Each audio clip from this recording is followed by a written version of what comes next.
रास्ता चाहे जितना भी लंबा क्यों ना हो, पर हमें पहला कदम तो उठाना ही पड़ता है।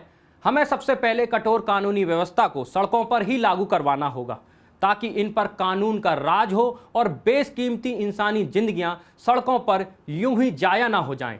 भारत सड़क दुर्घटनाओं में विश्व में पहले स्थान पर है। देश में हर रोज 500 से ज्यादा लोग इसका शिकार हो रहे हैं और ये आंकड़ा बढ़ता ही जा रहा है।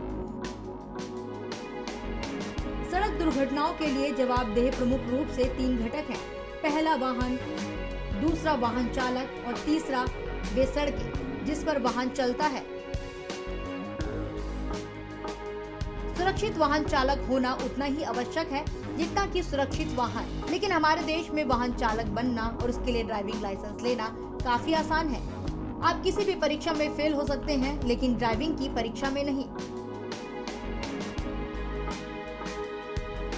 आज भारत में सबसे ज्यादा बिकने वाली 5 कारें भले ही सुरक्षा मानकों की बेहतरीन तस्वीरें पेश करने की दुहाई देती हो, लेकिन अंतर्राष्ट्रीय पैमाने पर क्रैश टेस्ट में फेल हुई हैं। इसका मतलब है कि वे सड़कों पर आने के काबिल ही नहीं थी, लेकिन वे सड़कों पर दौड़ती रहीं और आम जनता को काल के मुंह में धकेलती रही। सड़क जिसकी तुलना हम सड़क सुरक्षा नियमावली में माँ के साथ करते हैं।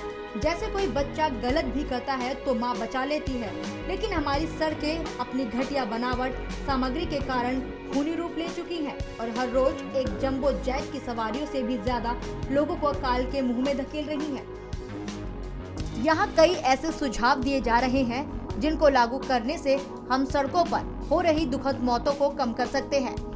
वाहनों की गति पर नियंत्रण आवश्यक है और शराब पीकर वाहन चालकों की प्रवृत्ति पर काबू पाने की जरूरत है। ड्राइविंग लाइसेंस प्रणाली को सख्त किया जाना चाहिए ताकि वही व्यक्ति गाड़ी चला सके जिसको वास्तव में बेहतर और सुरक्षित तरीके से गाड़ी चलानी आती हो। सुरक्षित सड़कों का निर्माण अत्यंत आवश्यक है। इसके साथ ही उनकी देखभाल, जांच एवं समुचित रखरखाव होना चाहिए। सड़कों पर संपूर्ण मानकों को पूरे करने वाले वाहनों को ही चलने की अनुमति प्रदान की जानी चाहिए। सड़कों पर कानून का अनुपालन सख्त तरीके से होना चाहिए। हेलमेट और सीट बेल्ट का प्रयोग अनिवार्य रूप से सुनिश्चित किया जाए। ड्राइविंग करते समय मोबाइल के प्रयोग पर पूर्ण पाबंदी लागू होनी चाहिए। आपातकालीन सहायता और एम्बुलेंस की उपलब्धता सुनिश्चित की जानी चाहिए। सड़कों पर हो रहे आतंकवाद ने हमारी छवि खराब कर दी है। पिछले 10 सालों में 12 लाख लोग सड़कों पर खो चुके हैं।